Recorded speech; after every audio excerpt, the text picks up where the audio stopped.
So we're happy to have you here. And then we have a few other Liberian friends here as well. Ramona, Christiana, Chidi, and Chidi's mother, Pauline.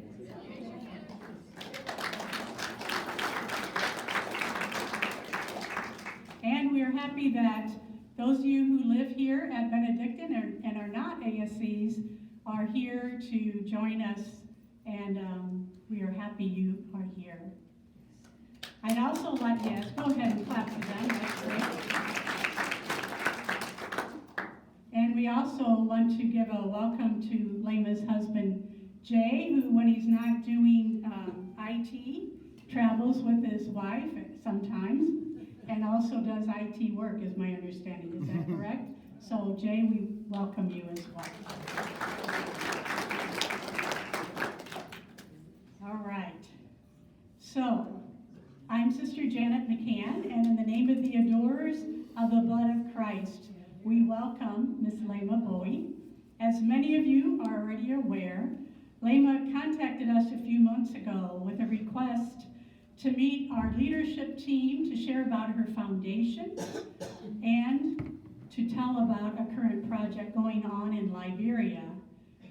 Given the relationships with the adorers and the family of our 5 martyrs, the people of Liberia, and now our new connections with the residents here at Benedictine, we asked Leymah if she would share her story with all of us, so we're so glad you're here. Leymah, we have already shared with our sisters and guests that you are a Liberian peace activist. We are aware that you were the recipient of a 2011 Nobel Peace Prize for leading a nonviolent movement that brought Christian and Muslim women together to help bring an end to the devastating 14-year civil war in Liberia.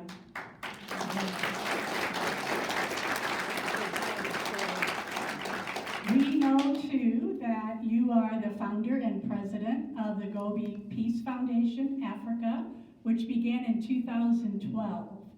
And there's so much more to say about you, but your story will tell us about who you are. So, welcome, Leymah. Thank you.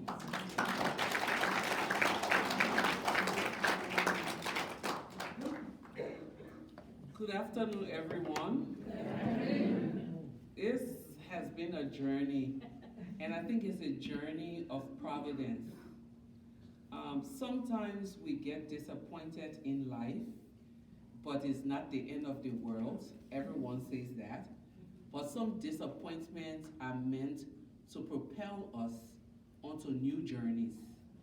And this is the disappointment, or I won't say a disappointment, but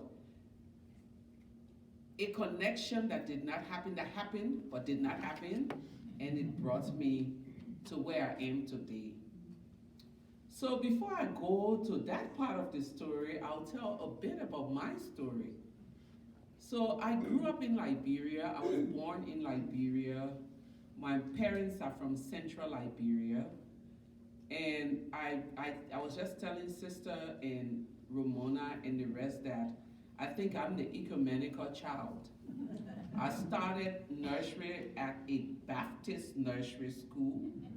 Then I went to a Lutheran elementary and junior high school. And I went to an Episcopalian high school and went to a Catholic college. So if there's anything that qualifies me for heaven, that is it.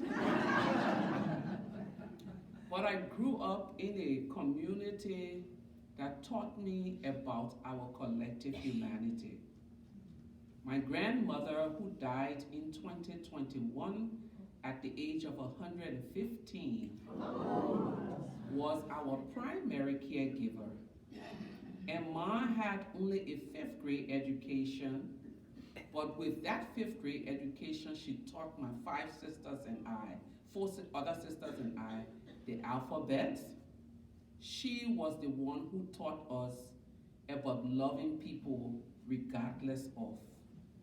We grew up in a peri-urban community on the old road where we had a mix of Christians and Muslim.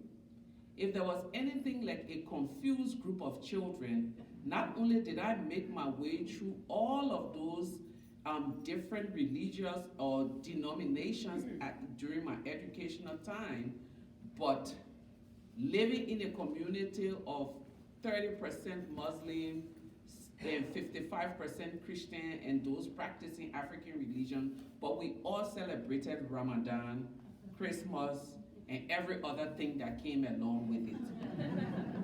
But all of those were preparing me, I would say, for the current journey that I find myself on. As a child, we grew up in a space where if you didn't take your bath, if you stayed at the neighbor's house till 5 p.m., they gave you your evening bath. And you knew who didn't take their bath at their parents' house because they were going back home in an oversized t-shirt and probably with no underwear underneath. When the war struck, I had just graduated high school, class of 1989, B.W. Harris High School. I had a plan for my life. I wanted to be a pediatrician. I had enrolled at the University of Liberia, studying biology and zoology, and I knew I was going to make it in life because I was smart. And then the war struck. My mother and my sister went to work one morning in July. My other sister had left home to go to school. I would be the only one, a 18-year-old at home with a group of children. And as we're at home, we hear this heavy shelling. 1 minute, I'm a carefree, basketball-loving teenager, and in less than an hour, I'm a caretaker for over 50 persons who were internally displaced and had made their way from their homes to my parents' house. My aunt came to me and said, "Your father is not here, your mother is not here, you are in charge." How am I in charge? I'm barely in charge of myself. Now I have to determine when children ate, who slept where, and people were saying to me, you need to make sure all of the important documents that your parents own are taken care of. That would take me on a journey of anger because I grew up in a space where I was taught that my community would protect me, would protect women and children. Prior to the war, I had never seen a dead body because by our culture, children were not allowed to see dead bodies.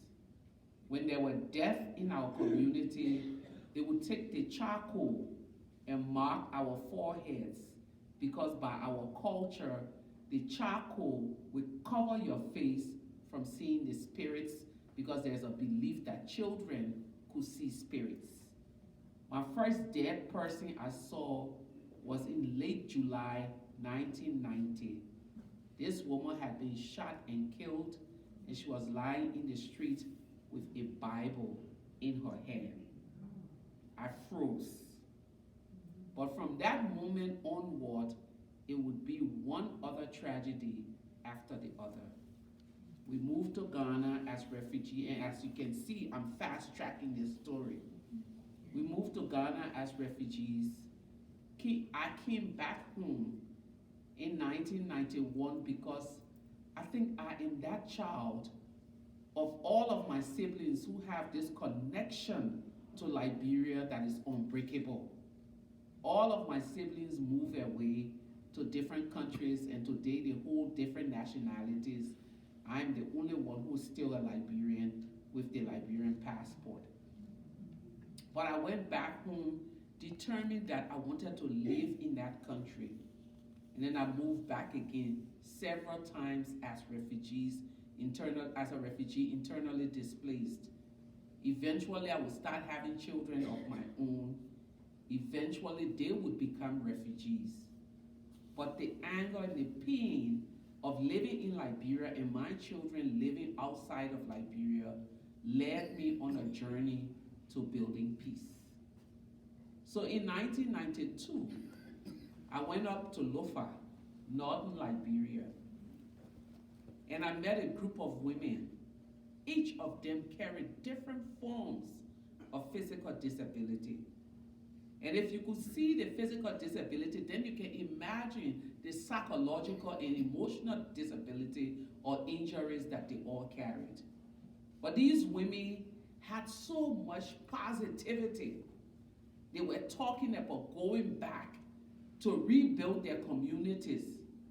And I'm looking at them wondering, what is there to be excited about? I was angry, like really, really angry. And they kept saying to me, you weren't raped. A part of your body was not cut off. Why are you so angry? That question stuck with me. And I went back and started interrogating myself. Maybe the only reason you're angry is because your comfort was taken away. Your community as you knew it was taken away. This would take me on a journey. Most times when people ask me, how did you start peace work? I think there's an imagination that I started in this grand office, got a lot of it. No. There were 5 little girls in my neighborhood. And I would say 5 little girls that were haunted.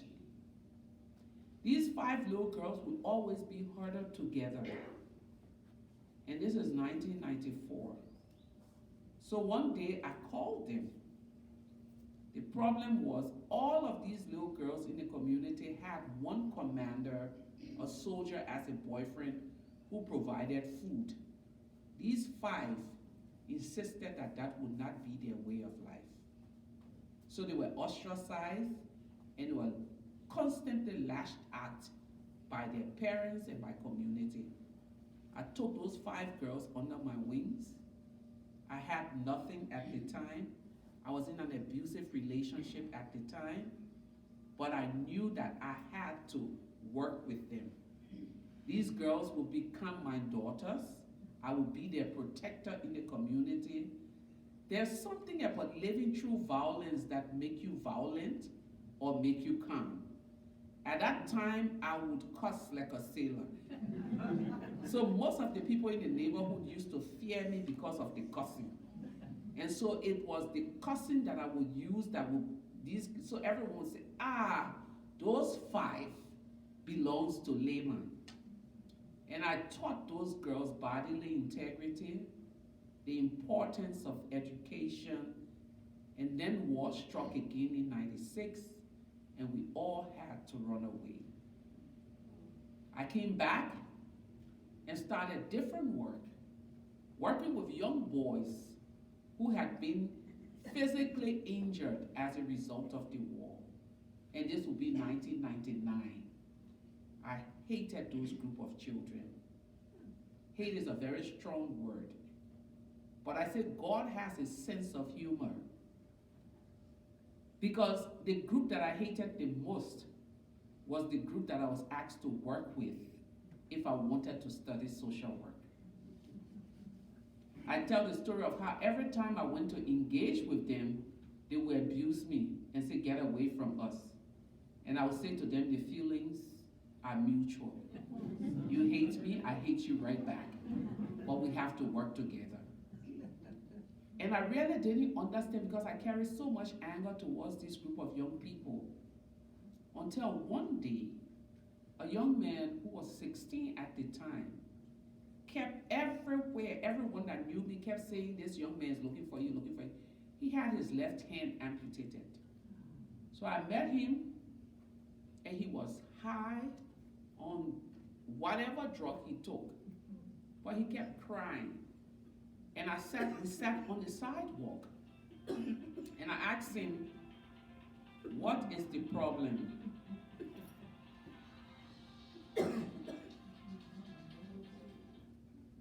And he said to me, like literally just trying to make sense of his life. at 16. That would be the first time I would ask one of these young children to tell me their story. At the age of 9, his village got attacked. He was the older of his siblings, and his mother had 3 other young children. And if you're anyone here, just imagine we're all sitting here, all of a sudden there's sporadic shooting. Everyone will flee helter-skelter. You will pick what you can pick, you forget what you can forget. And in that running, the mother took the 2 young ones, and he was left on his own. The soldiers took over his village. He became a porter for them, and in a few months, he was given a gun. And by the time he was 11, he had lost his limb.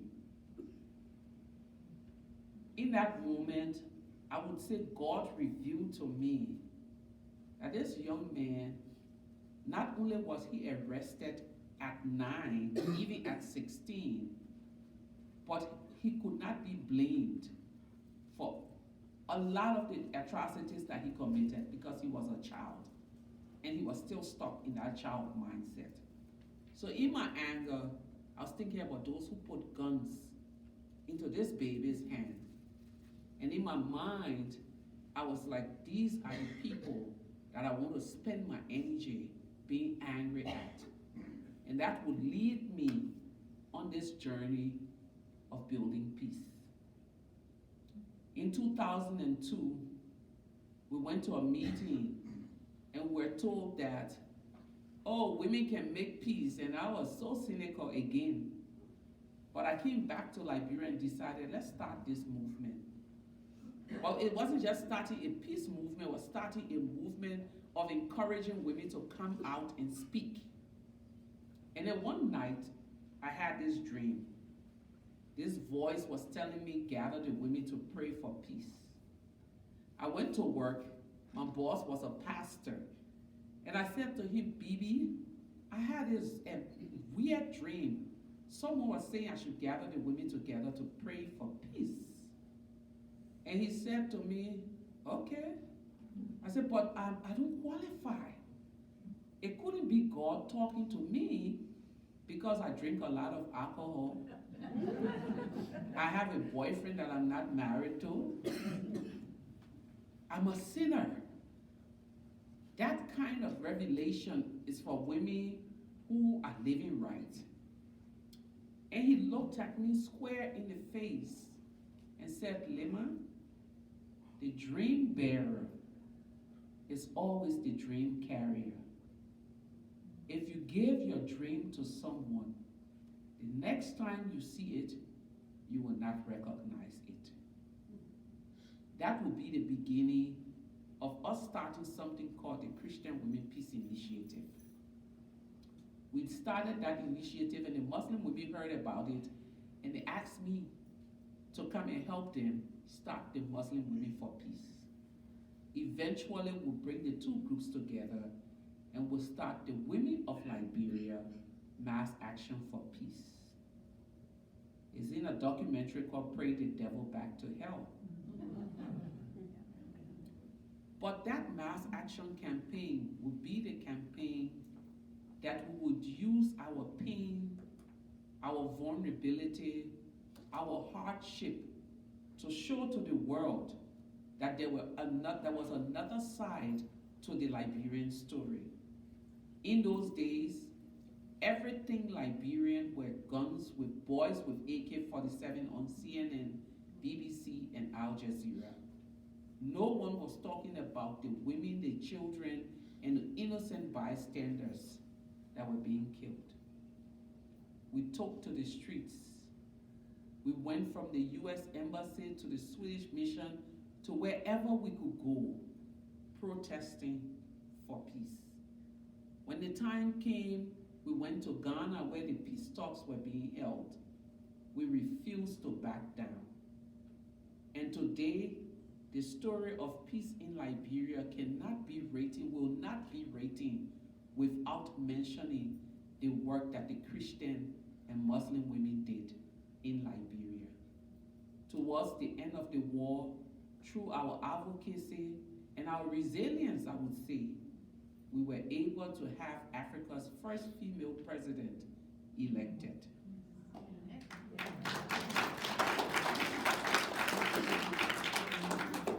We didn't stop there. We continued to build our communities and work. I decided it was time for me to go and build on myself. So I came to the US again. Baptist Nursery School, Lutheran Junior High School, Episcopalian Senior High School, Catholic College, then a Mennonite grad school. So I came to grad school at the Eastern Mennonite University in Virginia. And then I went back and set up a new organization in Ghana. I was doing that work when I won the Nobel Peace Prize. And the Peace Prize came at a time when I had no clue. I tell people I didn't plan for it, I didn't prepare for it, so I don't even know how to be a celebrity, if there's anything like that. We never travel with bodyguards. We never ask for extra security except we're going to places like Mexico, and sometimes we get to a place and they have all these grand security waiting for us, and we'll ask each other. Remember one time we got to Mexico and there was all this convoy and armed men, and my husband turned to the guy and said, "Wow, someone important must be coming here." And the guy said, "Yes, your wife." The prize came, and then the day before I delivered my Nobel lecture, we were in a room with a group of friends, and they say, "You're 39 and you've won the prize. What next?" And I was like, "Well, I retire." And they said, "No, that doesn't count."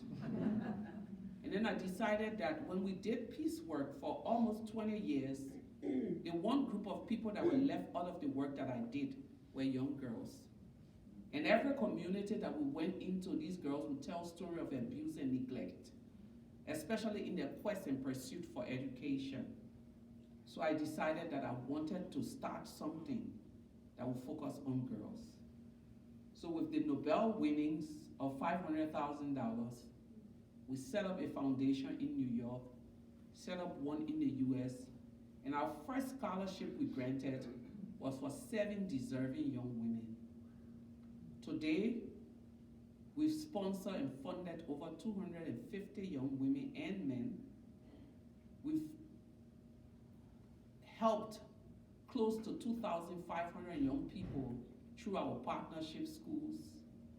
But 2 years into running this foundation, we had to stop and recalibrate. We always hear from the experts that when you send a girl to school, you've educated her. So we knew that by paying school fees, we'll do everything. But we started getting messages from schools that your students are not showing up. And then we'll call parents and they'll say, "Oh yeah, they've been having malaria, but we do not have money to pay their hospital bill." And then we went back to the drawing board and recognized that paying school fees doesn't necessarily set a girl on a path to go to school. It has to be a 360 degrees investment. Not just in school, but in the whole person. So eventually we started hearing about some of our students who were from the Islamic black background, and they were in 9th grade, and their fathers were about to marry them off.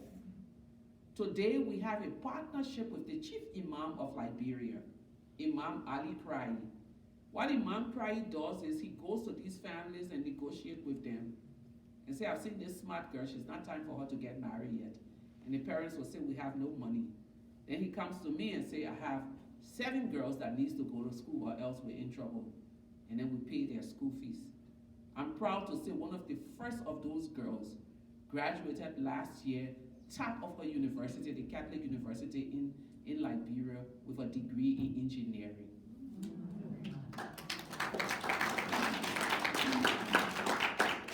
But for the intervention of the imam and the generosity of our donors, that would have been one engineer less in the Republic of Liberia.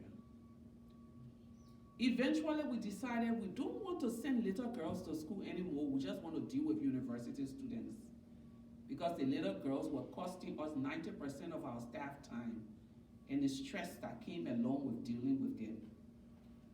Then we started getting all of the headache stories. The first story that brought me to coming here was there were two girls, two young sisters that we had given scholarship to the St. Michael's Catholic School. Eventually they started failing. And I was in Monrovia, in my office, and my staff was talking about these children. And then I said, come and tell me what's going on. And then they were explaining that they're failing badly, we're investing, our investment is not going anywhere, we should drop them off the scholarship. And then I said, send for their parents. Oh, their mother is not in their life, their father is an alcoholic, their grandmother is the one who's in charge of them. So send for the grandmother, she comes the next day. And she tells me that these girls, they don't have food to eat most of the time. And so the story was just a story of grief and hardship and suffering. Where the mother left the father and remarried and had a son. And he's angry that when she was married to him, she had 3 daughters. How dare she remarry and have a son? Why didn't she have the son by him? So then those 3 girls, he would not spend his money on them. So they were neglected. So I sent for the mother. The grandmother came, the father refused to show up. I recognized that in the presence of the mother and the grandmother, the girls were not talking. So I asked the 2 adults to leave the room and asked the girls to confide in me that I was their ally. Long story short, the older one had been raped by her uncle. And the grandmother had told the uncle to run away for fear of prosecution. And she had taken this young girl repeatedly to some church where they were supposed to ostracize a demon that she carries that makes her attractive to men. So then we called them back in the room, and I called a lawyer and read the riot act to the grandmother. And then I said to the mother, I'm taking over legal guardianship of these 2 girls.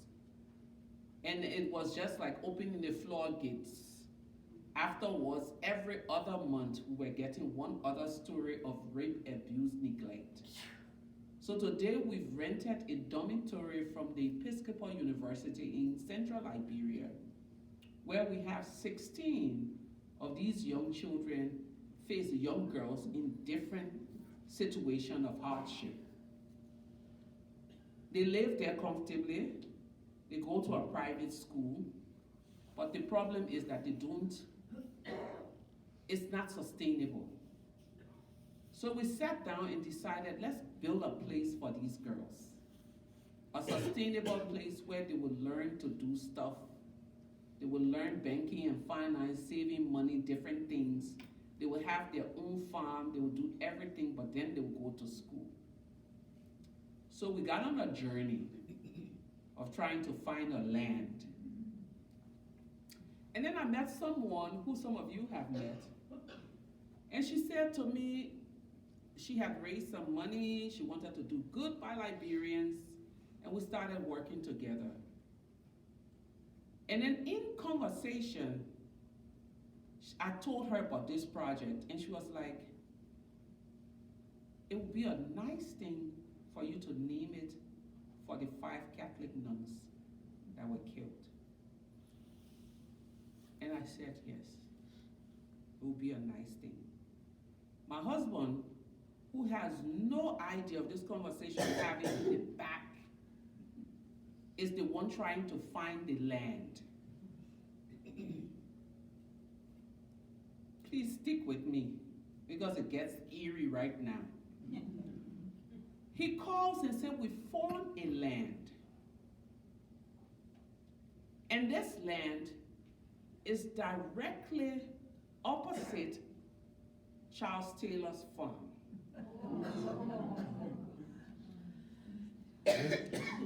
That farm is the space where Taylor and his men planned all of the attacks, including the attack that killed the nuns. 30 years later, we get a land across from him to honor the legacy of 5 women that was killed across the street from where the decision was made. And I said, I want this land. So we bought 6 acres first, and then we go to do the groundbreaking. And the pastor who did the priest comes from the bishop's office, the Catholic bishop's office. And then there's a pastor who comes to pray. And as he's praying that the community will give us more land. And after everything, they come back to us and say, we'll give you 6 more. So now we have 12 acres of land that we've named this space the Sisters' Place. Because we recognize that not only were these 5 sisters killed by the greed and terror of few Liberians, but there were many other sisters who were killed as a result of the war. But the other part of this is that in honoring the legacy of the sisters, we are mentoring the next generation of Liberian young women who will step out to be the leaders that when your 5 sisters went to Liberia, and all of you who went to Liberia, that was the goal, to help train. And I'm so glad Ramona and the other 2 sisters are here, because I think it's a circle, it's a continuation of the work that was being done in Liberia. Did I meet any of them before today? No. But Providence will bring all of us together. It's a whole round circle.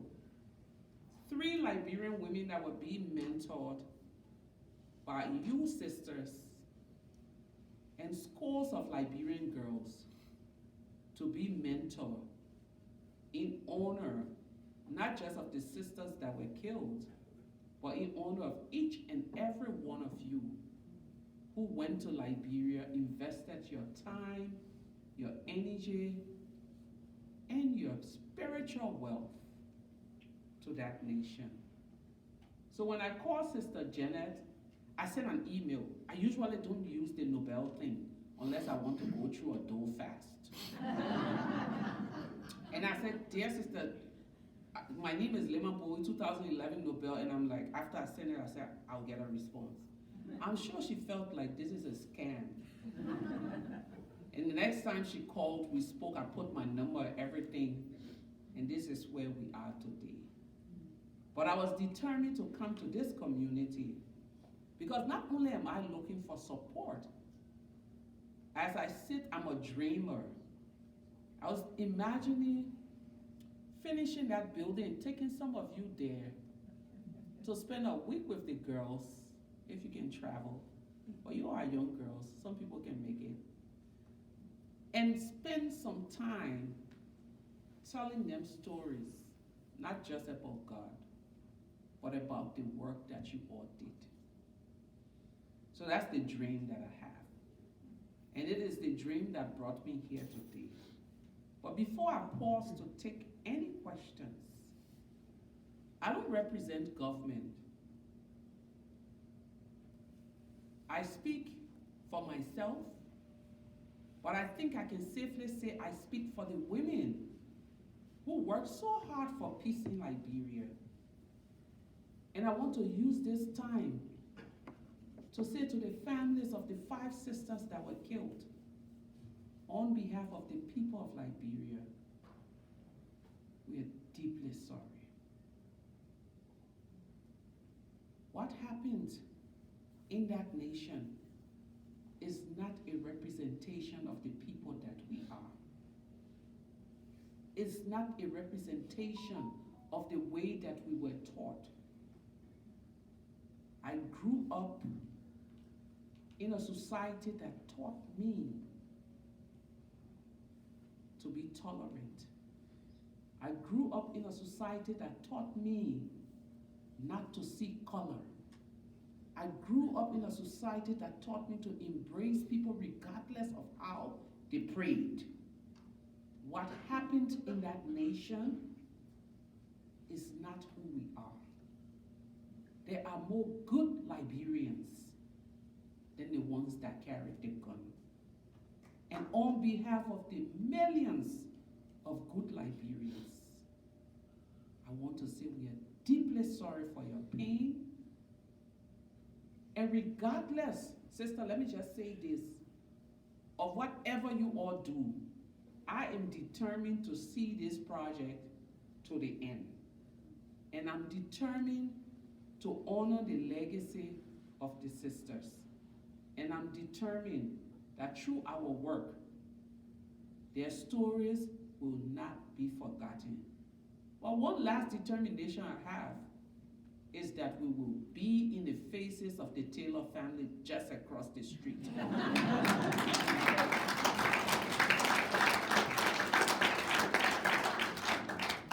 I want to say thank you, and I'll take a moment to take questions from you all, and then, sister, I'll turn it over to you. But thank you all so much.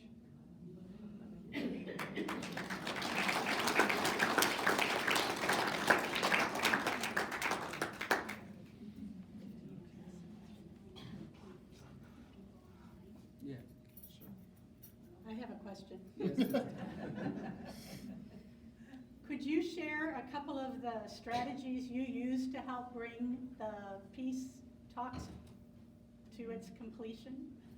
Sister wants to know about some of the strategy we use. Sister, do you mind doing a movie night with Pray the Devil Back to Hell? We can do that. You can do that. That would be very nice for some of the sisters here. But when we started, we knew that, first thing first, if you look at the history of Liberia, women were not allowed to vote until the 1950s. We gained our independence in 1847. 100 years later was when women were allowed to vote. And the women who were allowed to vote were property owners. Imagine how poor Liberia is in those days. And even imagine today if we're saying only property owners can vote. There'll be very few women who will still be voting. So what that did to our society was to create in the mindset of women that anything political, anything decision-making was the terrain of men. As a matter of fact, any woman who dared to get involved in